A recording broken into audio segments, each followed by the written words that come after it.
Here we go!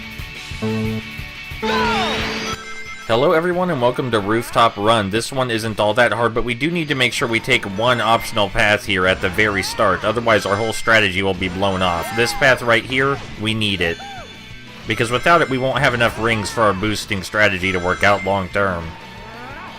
Now, as long as you take that path right at the start, you don't really need to take any of the extra paths for the rest of the level, you just need to have mastered the drifting mechanics. And mastering the drifting mechanics isn't all that hard, the drift is actually very responsive and you can drift indefinitely. But there are a lot, and I mean a lot of places in Rooftop Run where you'll need to drift, otherwise you'll waste far too much time.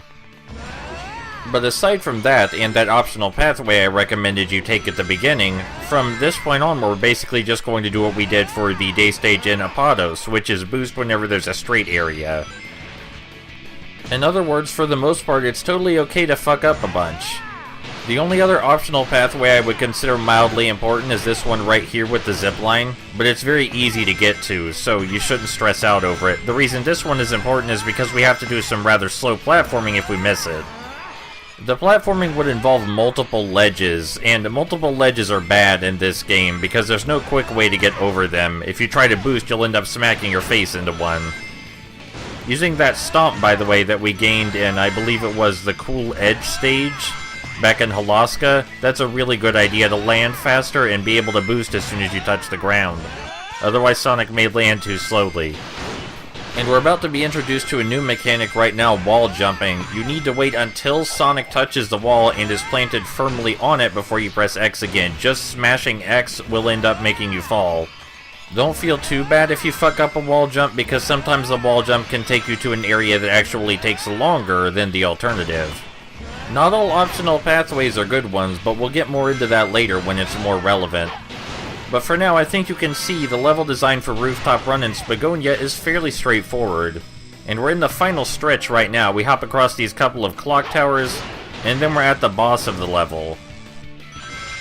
Now, in spite of it being a boss and having hit points and trying to kill you, you don't want to fight this boss. You just want to smash that fucking boost button until you're at the end. Don't even fucking worry about dodging his attacks, really. That's secondary. Just keep smashing that fucking circle button. Who cares if you get hit? There are more rings right there. Just fuck it. Fuck it all. We're almost there.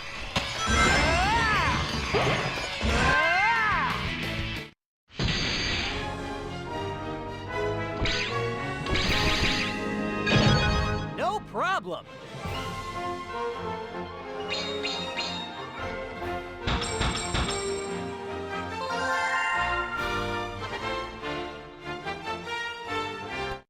Alright, now that the tough part of the level is out of the way, I feel it's time for some trivia, some Sonic Unleashed trivia.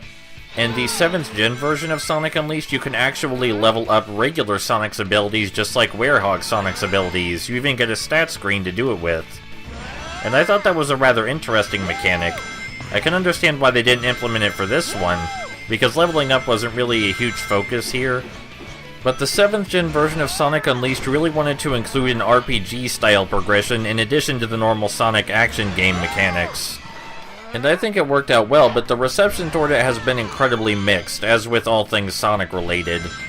I am more positive toward the series than most people, and I will admit that a big part of this is my sentimental fondness of it all.